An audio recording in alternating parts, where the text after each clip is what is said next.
صحیح سے recording start نہیں ہوئی. ٹھیک ہے ٹھیک.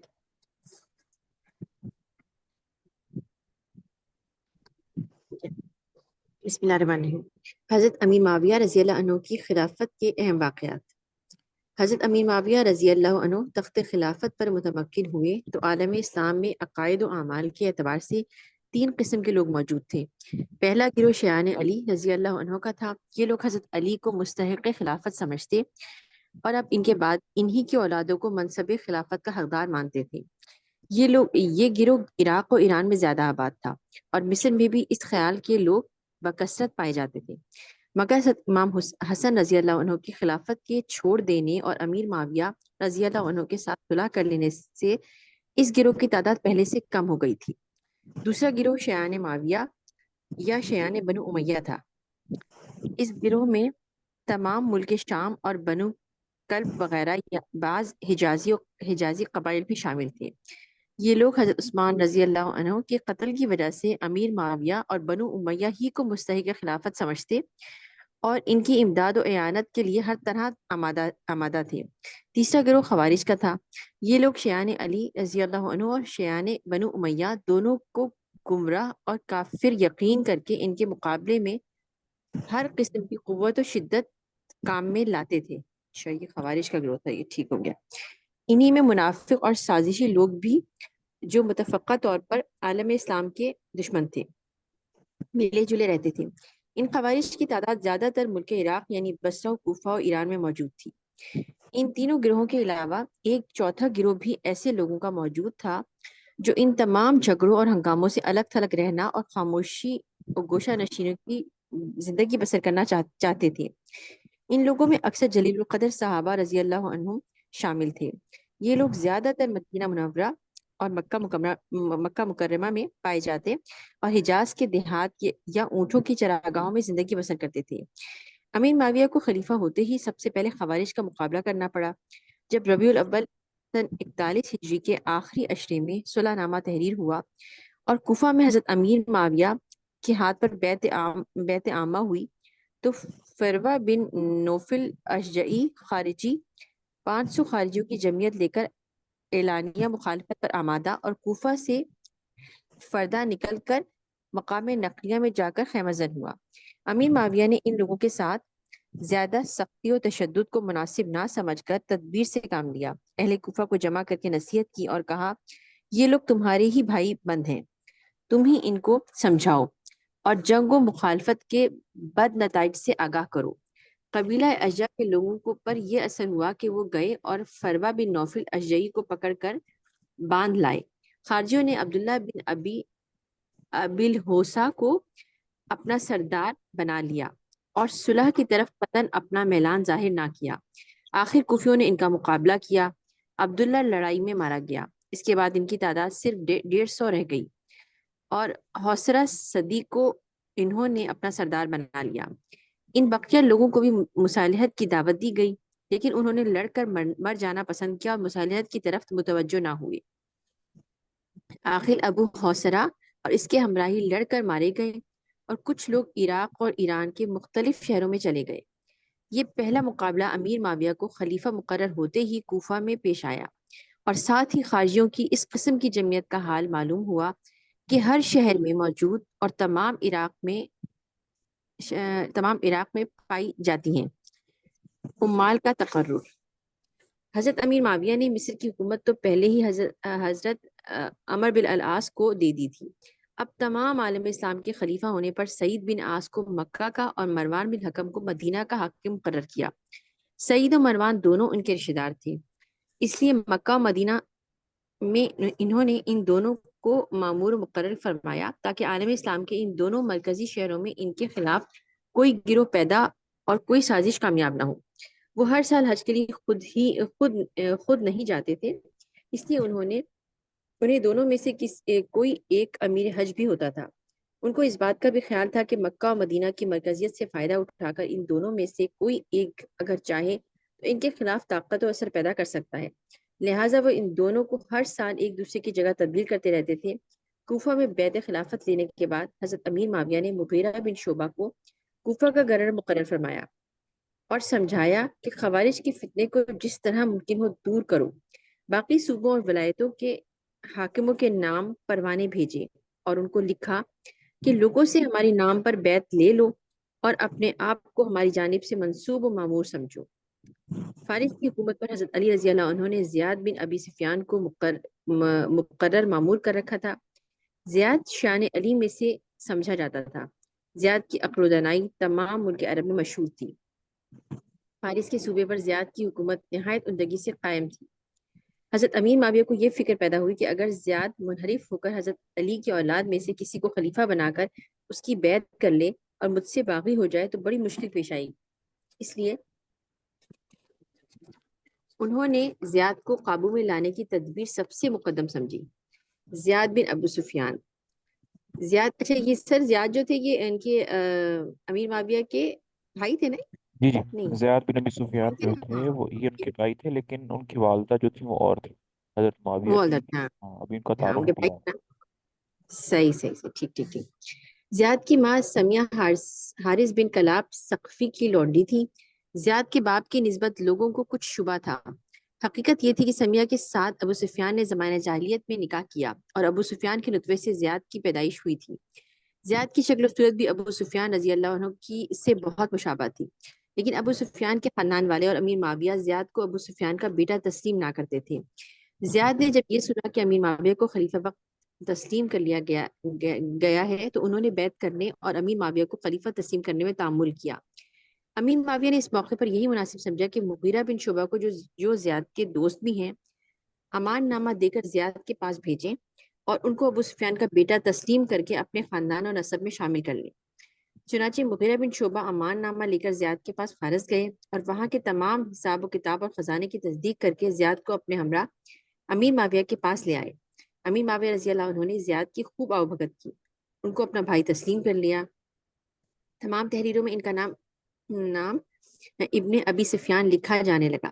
حضرت علی رضی اللہ عنہ زیاد کو ابی سفیان کا بیٹا یقین کرتے تھے، لیکن ان کے سامنے ابی سفیان نے خود ایک موقع پر فاروق اعظم کی مجلس میں تسلیم کیا تھا کہ زیاد میرا بیٹا ہے. اسی لیے انہوں نے زیاد کو فارس کا حاکم مقرر کیا تھا. اب امیر معاویہ نے زیاد کی عزت اور مرتبے کو بڑھا کر زیاد کو بصرہ کا گورنر مقرر فرمایا اور اہل بصرہ کے درست کرنے اور درست رکھنے کی فرمائش کی. زیاد نے بصرہ میں پہنچ کر اہل بصرہ کو جامع مسجد میں مخاطب کر کے ایک نہایت زبردست تقریر کی. اہل بصرہ اس زمانے میں زیادہ ناہموار ہو گئے تھے. چوریوں، ڈکیتیوں اور بغاوتوں کا بہت زور تھا. زیاد نے بصرہ میں جاتے ہی مارشل لاء جاری کر دیا اور حکم دیا کہ جو شخص رات کو اپنے گھر سے باہر راستے میں یا میدان میں دیکھا جائے گا وہ فوراً بلا سماعت عذر قتل کر دیا جائے گا. چنانچہ اس حکم کی بڑی سختی سے تعمیل ہوئی اور چند روز کے بعد اہل بصرہ کے تمام بل تکلے کی طرح نکل گئے. حضرت امیر معاویہ بصرے میں زیاد کو اور کوفہ میں مغیرہ کو مقرر فرما کر عراق و فارس کی طرف سے بہت مطمئن ہو گئے تھے، کیونکہ ایران کے تمام صوبے کوفہ اور بصرہ کے ماتحت تھے. زیاد کی حکومت امیر معاویہ نے براہ راست فارس، جزیرہ اور سجستان تک وسیع کر دی اور یہ تمام علاقے گورنر بصرہ کی حکومت میں شامل کر کے مشرقی فتنوں کا سدباب انہوں نے کر دیا تھا. خوارج کے فتنے آئے دن عراق و فارس میں برپا ہو رہے تھے، لیکن زیاد و مغیرہ رضی اللہ عنہ دونوں نے ان فتنوں کو بڑی قابلیت اور ہمت کے ساتھ فروغ کیا. اچھا یہ مغیرہ کہاں کے تھے سر؟ زیاد ہو گیا یا وہیں پہ دونوں ہی وہیں پر تھے؟ جی، ایک کوفہ میں تھے، ایک بصرہ میں. اچھا کفر بسر، ٹھیک ہے. لیکن زیاد و مغیرہ دونوں نے ان فتنوں کو بڑی قابلیت اور ہمت کے ساتھ فروغ کیا اور کوئی ایسی نازک حالت پیدا نہ ہونے دی جس سے امیر معاویہ کی پریشانیوں میں اضافہ ہو. زیاد نے اپنے متعلقہ علاقوں میں صرف سختی سے ہی کام نہیں لیا بلکہ جہاں کہیں نرمی اور محبت کی ضرورت ہوتی تھی وہاں نرمی اور رعایت سے بھی کام لیتی تھی. ایک مرتبہ ان کو معلوم ہوا کہ ابو الخیر جو ایک بہت بہادر اور عقلمند شخص ہے خوارج کا ہم خیال ہو گیا ہے. انہوں نے فوراً ابو الخیر کو بلایا اور جندی صابور کا عامل مقرر کر کے بھیج دیا اور اس طرح پیش آنے والے خطرے کا نہایت عمدگی کے ساتھ سدباب ہو گیا. مصر کے حاکم حضرت عمر بن العاص سن 43 ہجری میں فوت ہوئے. ان کی جگہ حضرت امیر معاویہ نے ان کے بیٹے عبداللہ بن عمر کو مصر کا حاکم مقرر کیا. اسی سال کوفہ میں خوارج نے یہ دیکھ کر کہ مغیرہ بن شعبہ زیاد بن ابی سفیان کی طرح سختی نہیں کرتے اور چشم پوشی سے بہت کام لیتے ہیں، بغاوت کے لیے ایک سازش کی۔ مغیرہ بن شعبہ کی جگہ اگر کوفہ میں زیاد بن ابی سفیان ہوتے تو خوارج کو اس سازش کی جرت نہ ہوتی۔ زیاد بن ابی سفیان خوارج کی نبض کو خوب پہچانتے تھے اور بصرہ والوں کو انہوں نے اچھی طرح سیدھا کر دیا تھا۔ مستورد بن القمہ کی سرداری میں 300 سے زیادہ خوارج یکم شوال 43 ہجری کو عین عید الفطر کے روز کوفہ سے نکلے۔ مغیرہ رضی اللہ عنہ نے ان 300 کی گرفتاری کے لیے 3000 کا لشکر بھیجا۔ مقابلہ ہوا اور 300 خوارج نے 3000 کے لشکر کو شکست دی۔ اس کے بعد اور فوج بھیجی گئی، اس کو بھی شکست ہوئی۔ آخر کار مقل بن کیا امیس یہ کیا ہے مقل بن یہ ہے معقل بن قیس۔ مقل بن قیس اور مستورد بن القمہ دونوں ایک دوسرے کا مقابلہ کرتے ہوئے مارے گئے۔ خوارج کی 5 آدمیوں کے سوا سب کے سب کھیت رہے۔ اس واقعے کا یہ اثر ہوا کہ خوارج کی طرف سے مغیرہ بن شعبہ زیادہ چوکس رہنے لگے۔ قیصر روم کی طرف سے ملک شام کی شمالی سرحدوں کو ہمیشہ خطرہ رہتا تھا۔ شام کے ساحل پر بحری حملوں کا بھی اندیشہ تھا۔ مصر اور افریقہ پر بھی رومیوں کو بحری چڑھائیاں ہوتی رہتی تھیں۔ حضرت امیر معاویہ نے مشرقی مسائل کی طرف سے مطمئن ہو کر رومی خطرے کی طرف اپنی تمام تر ہمت صرف کی۔ بحری فوج تیار کی، بحری فوج کے سپاہیوں کی تنخواہیں زیادہ مقرر کی تاکہ بحری فوج میں داخل ہونے کی لوگوں میں ترغیب ہو۔ تقریباً 2000 جنگی کشتیاں تیار کرائیں۔ جنادہ بن امیہ کو بحری فوج کا سپہ سالار یا امیر البحر مقرر فرمایا۔ بحری فوج کو پہلے سے زیادہ مضبوط کیا۔ انتظامی فوج کے علاوہ مسافی فوج اور جارحانہ پیش قدمی کرنے والی فوج کا جداگانہ انتظام کیا۔ اس فوج کے 2 حصے بنائے، ایک کا نام شاتیہ اور یعنی سرمائی فوج اور دوسرے کا نام سائفہ یعنی گرمائی لشکر تجویز کیا۔ گرمی اور سردی یہ دونوں کیا موسموں چیز میں ہے شاتیہ اور صائفہ؟ سرمائی فوج اور یہ گرمائی یہ تو سر کوئی جیسے بحری اور ہماری وہ بری فوج ہوتی ہے اس طرح سے انہوں نے ڈیوائڈ کیا کچھ۔ شاتیہ سرمائی فوج وہ فوج جو سردیوں میں لڑتی ہے، اور اچھا صائفہ سردی میں، گرمائی جو گرمیوں میں لڑتی ہے۔ ہاں یہ تو خیر سمجھ میں آ رہا ہے اس کی سرمائی سے ٹھیک ہے ٹھیک ہے ٹھیک ہے، اچھا ٹھیک ہے۔ لیکن مجھے لگتا ہے یہ جو فوج کی کیٹیگرائز ہوئی ہیں، یہ جو ساری ہوئی ہیں بری بحری اور یہ ساری چیزیں ان سے ہی انہوں نے کچھ لرن کیا ہوگا آگے، جی جی۔ کہ ان کا دور بہت بہت یعنی بہترین ہے ان کا نا مطلب اس لحاظ سے۔ ٹھیک ہے، گرمی یا سردی دونوں موسموں میں بری فوج سرحدوں پر رومی لشکر کو ہٹانے اور دبانے میں مصروف رہنے لگی۔ ادھر بحری لشکر کے قبضے یعنی قبصر اور روڈس وغیرہ جزیروں کو اپنا مستقر و مرکز بنا کر ہاں یہ قیصر ایک جی قبرص ہے نا، قبرص جسے آج کل سائپرس کہتے ہیں۔ اچھا سائپرس ٹھیک ہے، میں لکھ بھی لوں سائپرس ٹھیک۔ مستقر مرکز بنا کر قیصر کے جہازوں کو بحر روم سے بے دخل کر کے مصر و شام کے ساحلوں کو بحری حملے سے محفوظ کر دیا۔ سن 43 ہجری میں سجستان کے ملحقہ علاقے راحج وغیرہ فتح ہوئے۔ اسی سال برقہ و سوڈان کی طرف اسلامی لشکر نے پیش قدمی کی اور ان علاقوں میں حکومت اسلامیہ کا رقبہ بہت وسیع ہو گیا۔ قسطنطنیہ پر حملہ سن 48 ہجری میں امیر ایک معاویہ نے یہاں جی پر 2 منٹ دیں، میں میپ وغیرہ اوپن کر کے دکھاتا ہوں قسطنطنیہ کدھر ہے صحیح بیسیکلی۔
سر میپ ڈھونڈ رہے ہیں.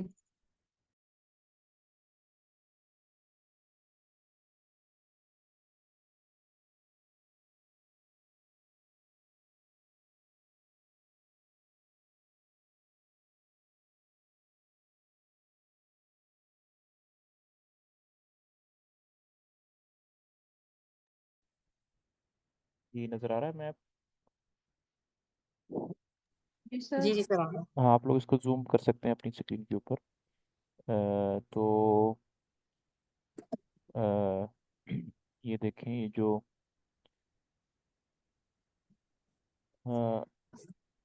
بیسیکلی یہ دمشق ہے نا، یہ والا دمشق ہے جس کو میں سرکل کر رہا ہوں.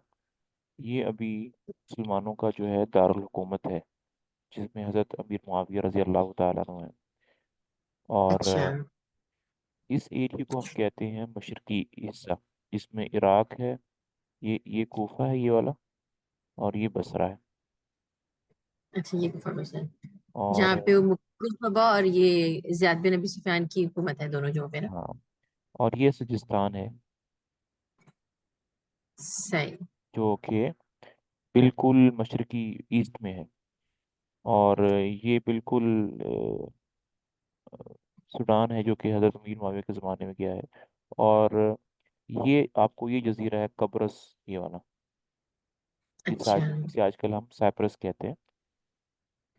صحیح. اور یہ ہے قسطنطنیہ.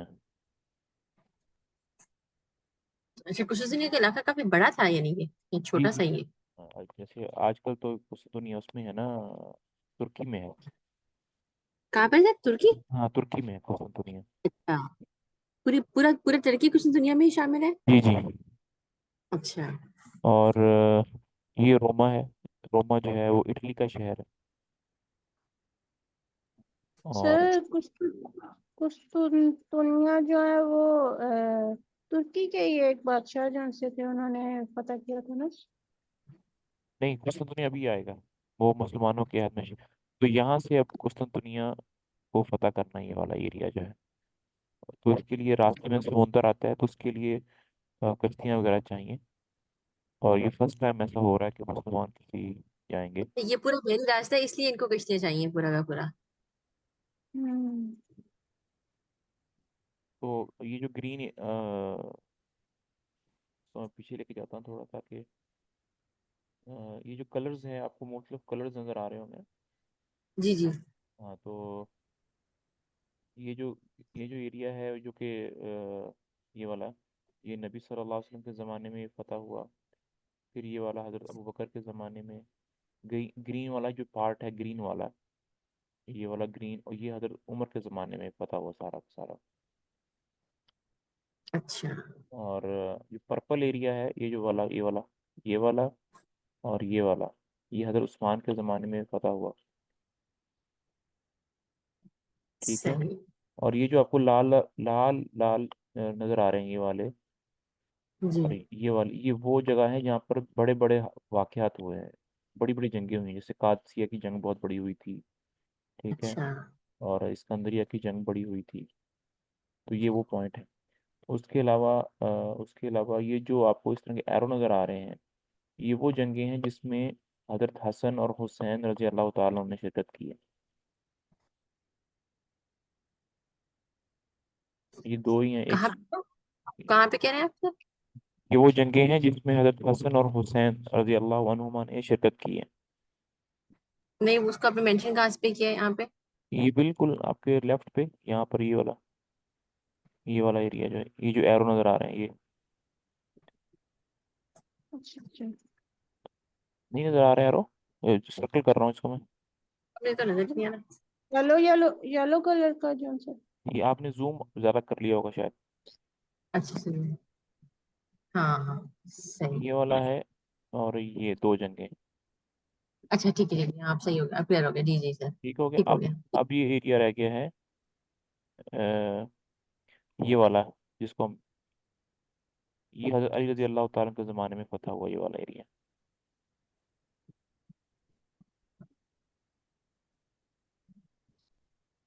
یہ جو میپ ہے، یہ نبی صلی اللہ علیہ وسلم کے زمانے سے لے کر حضرت علی کے زمانے تک، یعنی 40 ہجری تک جو بھی فتح ہوئے ہیں وہ علاقے ہیں. حضرت علی والا دوبارہ بتائیے گا پلیز. یہ والا جو ہے ملتان کا جو ٹھیک ایریا ہے ہے یہ والا. صحیح ہے ٹھیک ہے کلیئر ہو ابھی قسطنطنیہ کے بارے میں بات ہو رہی تو قسطنطنیہ یہاں پر اوپر ٹاپ میں یہاں پہ. گیا. صحیح. چلیں اچھا کچھ دنیا کا پورا راستہ تقریباً بحری راستہ ہے. تقریباً جی ساری بات ہے. اب یہاں سے بھی جا سکتے ہیں یہ والا جو ایریا ہے یہاں سے بھی جا سکتے ہیں یہاں سے, لیکن پھر بھی اچھا درمیان میں بحر سمندر آتا ہے. اچھا دیکھتے ہیں کس طرح سے جاتے ہیں یہ. بیسیکلی جو قسطنطنیہ جانے کے دو راستے ہیں. ایک تو یہاں سے ہے شام سے آرمینیا, یہ آرمینیا کا علاقہ ہے. آرمینیا سے آگے یہ اموریا کا علاقہ ہے, اور یہاں سے پھر آگے چھوٹا سا سمندر کا ایریا آتا ہے یہ والا. دوسرا راستہ اچھا یہ قبرص والا ہے, سائپرس والا, یہاں سے ہو کے بھی جا سکتے ہیں یہاں سے. اچھا لیکن یہاں پہ صحیح سمندری لیکن راستہ زیادہ آئے ہاں لیکن دونوں کے بیچ میں جو راستہ آئے گا اس کے لیے ان کو ضروری ہے کہ یہ کشتیاں وغیرہ اپنی جگہ گا. پر ریڈی رکھیں. جی صحیح صحیح. تو ابھی بھی کرتے ہیں, دیکھتے ہیں کیا کرنا انہوں نے. لیکن یہ حضرت معاویہ کے زمانے میں نہیں ہوا تھا یہ. اچھا یہ فتح نہیں ہوا تھا کچھ دنیا. یہ تیاری وغیرہ ہوئی تھی, لیکن دیکھتے ہیں کیا ہوا کیا تھا. چلیں قسطنطنیہ پر حملہ. قسطنطنیہ پر حملہ. سن 48 ہجری میں امیر معاویہ نے قیصر کی طاقتوں کا اندازہ کرنے کے بعد مناسب سمجھا کہ اب قیصر کے دارالسلطنت قسطنطنیہ پر بحری حملہ کر کے قیصری روب کو مٹا دیا جائے اور آئندہ کے لیے عیسائیوں کے حوصلوں کو ایسا پست کیا جائے کہ وہ اسلامی حدود کی طرف نظر بھر کر نہ دیکھ سکیں. انہوں نے قسطنطنیہ پر فوج کشی کرنے کا مصمم ارادہ فرما کر مکہ و مدینہ میں بھی اعلان کرا دیا کہ قسطنطنیہ پر مسلمانوں کا حملہ ہونے والا ہے. صحابہ کرام رضی اللہ عنہم میں چونکہ حضور صلی اللہ علیہ وآلہ وسلم کی یہ حدیث مشہور تھی اور سب کو معلوم تھا کہ حضور صلی اللہ علیہ وآلہ وسلم نے فرمایا ہے کہ پہلا لشکر میری امت کا جو قیصر کے شہر پر حملہ آور ہوگا وہ مغفرت یافتہ ہوگا. لہذا صحابہ کرام رضی اللہ عنہم میں سے حضرت عبداللہ بن عمر, عبداللہ بن زبیر, عبداللہ بن عباس, حسین بن علی, ابو ایوب انصاری وغیرہ رضی اللہ عنہم وعدہ مغفرت کی شوق میں آ کر شریک لشکر ہوئے. ایک عظیم الشان لشکر مرتب ہو گیا تو سفیان بن عوف کی سپہ سالاری میں قسطنطنیہ کی جانب روانہ کیا. سفیان بن عوف یہ چل کب ہے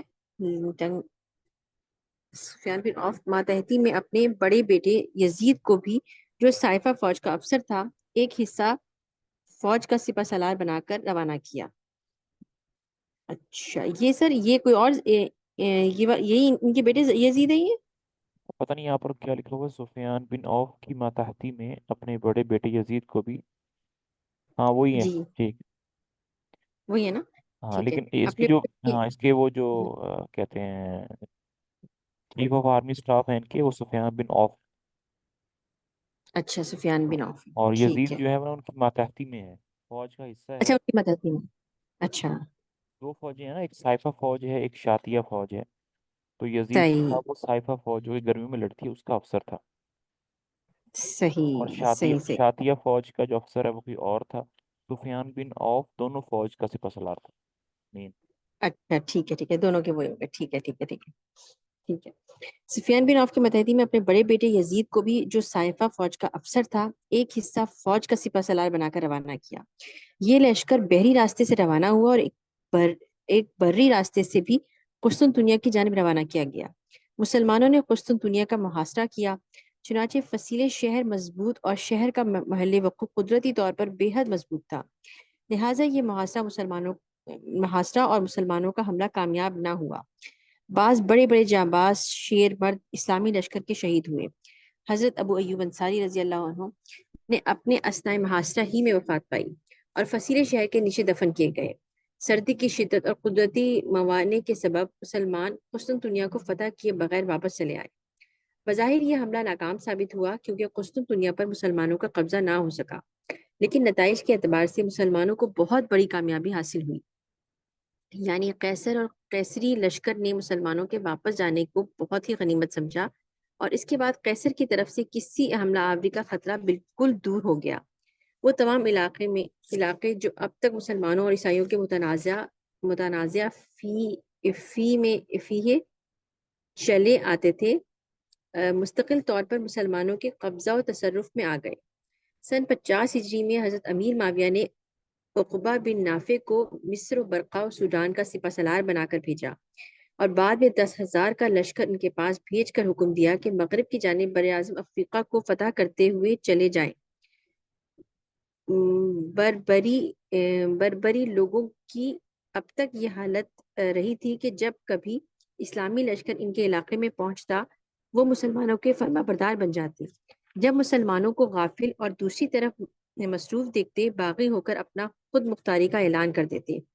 عقبہ بن نافع نے مصر و برقہ سے گزر کر مغرب الادنا یعنی تیونس اور طرابلس پر حملہ کیا اور اس طرح تمام علاقوں کو فتح کرنے کے بعد مغرب الاوسط یعنی تلمسان اور والجزائر الجیریا کی طرف بڑھے۔ اسی سال مکران اور بلوچستان کے عامل عبداللہ بن سوار نے سندھیوں کی تعذیب کے لیے سندھ پر حملہ کیا اور سندھیوں نے جو پہلے سے ہی جنگ کی تیاری کیے ہوئے تھے مقامی کے قان میں جم کر مقابلہ کیا۔ سر یہ سندھی انہوں نے کس کو کہا یہ؟ اچھا یہ اسی طرف کے علاقوں کو سندھ کے؟ پہلے یہ بتائیے کہ سندھ جو ہے وہ آپ کی کتاب پر ویسے لکھا ہوا ہے جیسے ہماری کتاب پہ لکھا ہوا ہے؟ جی ایسے ہی لکھا ہوا ہے سر، سندھ بالکل ایسے ہی لکھا ہوا ہے، بالکل ہاں، ایسے ہی لکھا ہوا ہے۔ سندھ جو ہے جیسے میں نے بتایا کہ یہ پاکستان کا ہی وہ ایریا ہے، لیکن پرانے زمانوں میں اس کو آپ میپ دیکھیں ذرا۔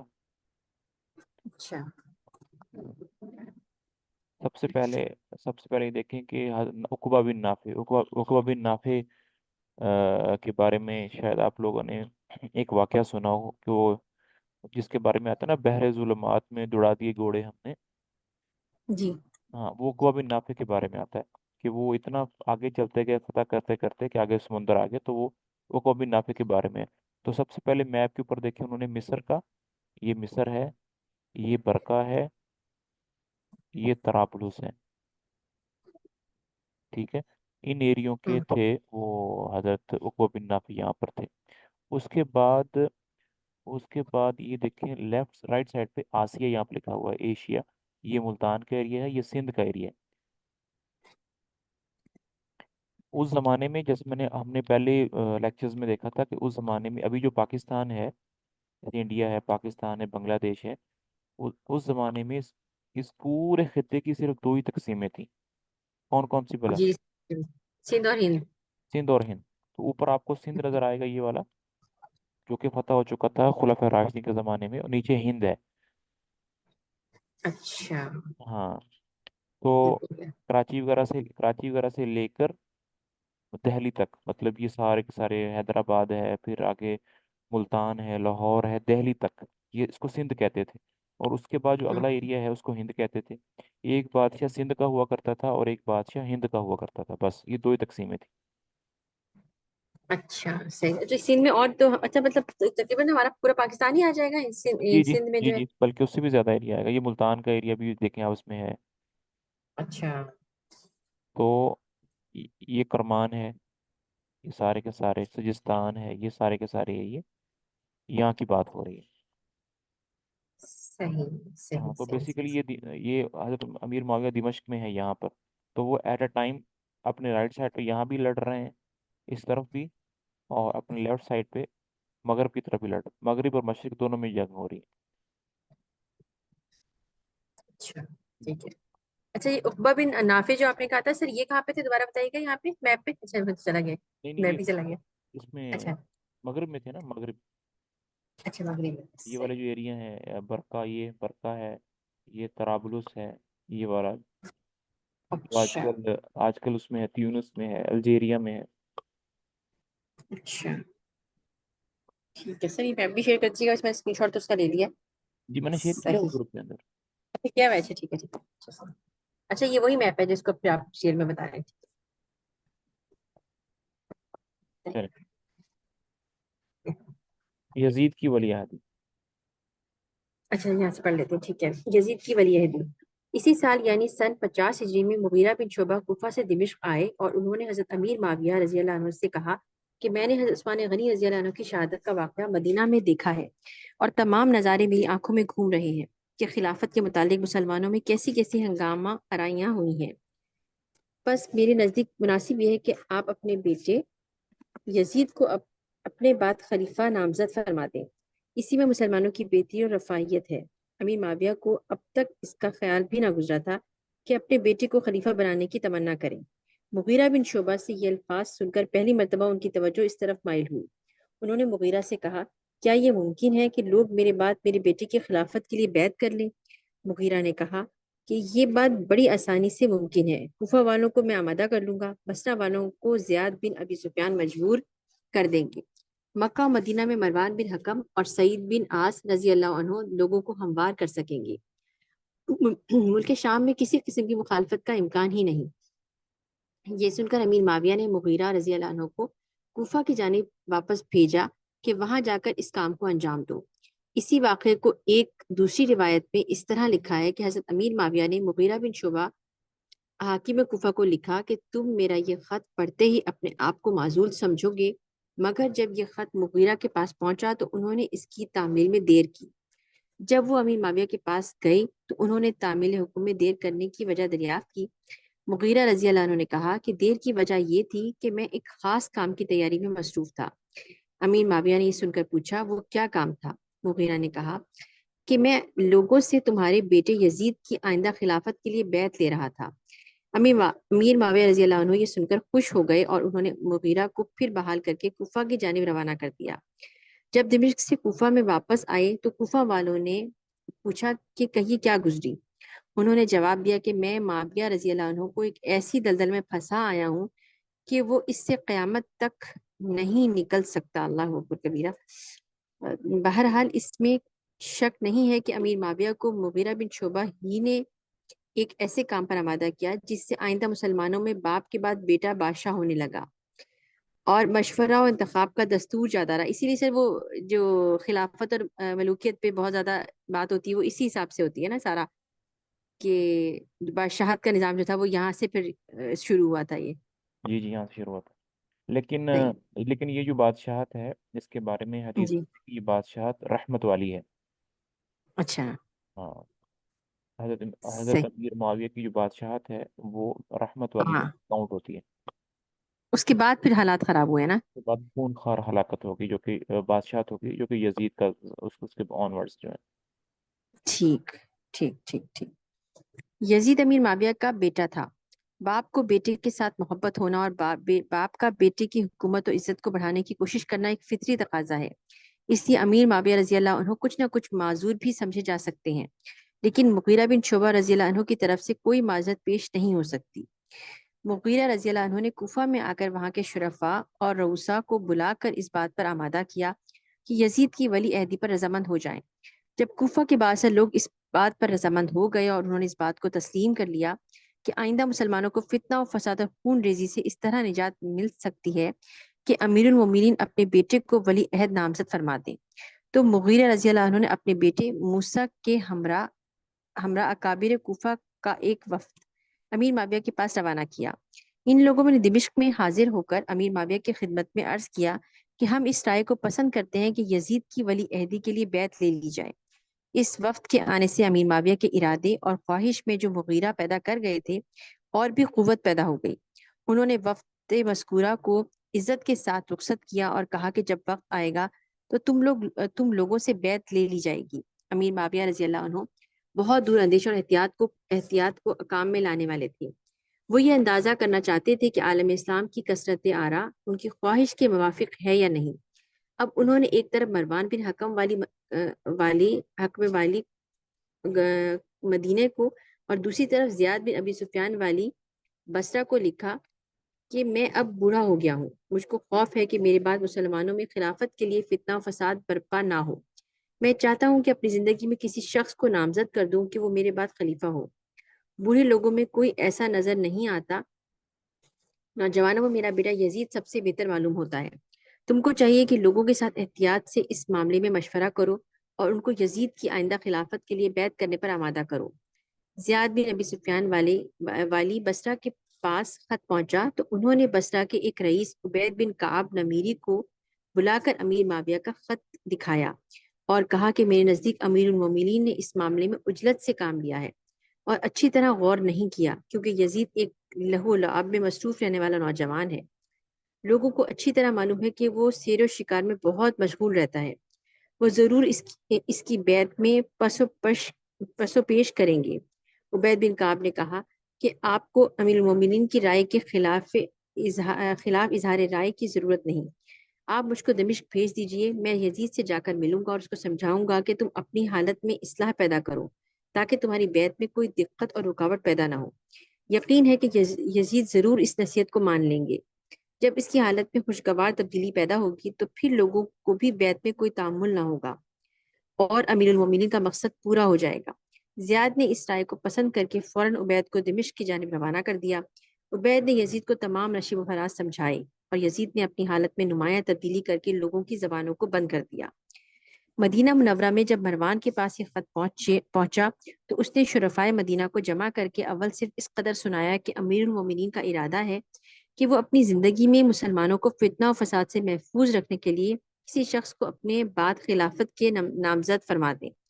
یہ سن کر سب نے کہا کہ یہ رائے بہت پسندیدہ ہے، ہم سب اس کے مؤید ہیں۔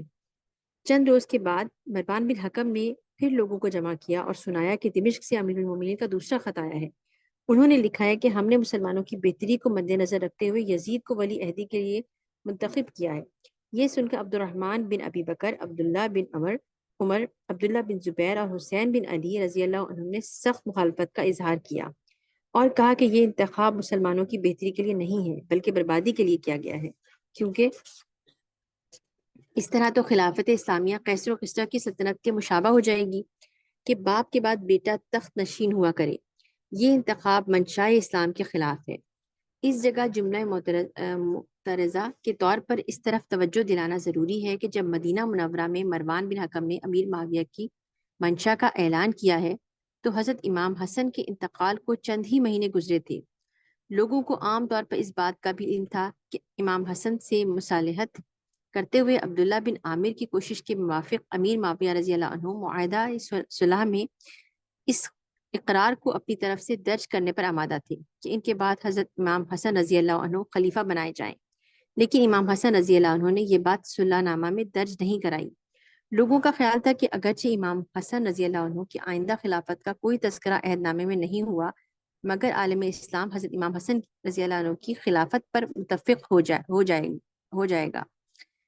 مروان بن حکم نے مدینہ میں جب پہلی مرتبہ امیر معاویہ کے خط کا مضمون سنایا تو اکثر کا خیال اسی طرح گیا کہ امام حسن رضی اللہ عنہ کی وفات کے بعد حضرت امیر معاویہ کے دل میں یہ خیال پیدا ہوا ہے کہ وہ کسی کو خلافت کے لیے نامزد کر دیں، کیونکہ جب تک امام حسن رضی اللہ عنہ زندہ رہے اس وقت تک امام حسن رضی اللہ عنہ ہی کو نامزد شدہ آئندہ خلیفہ سمجھتے تھے۔ اسی تصور میں ایک طرف حضرت امیر معاویہ کی پاک نیتی اور انصاف پسندی مضمر تھی، تو دوسری طرف ان لوگوں کے دلوں میں جو اپنے آپ کو تخت خلافت کا مستحق سمجھتے تھے امید کی جھلک پیدا ہو گئی تھی۔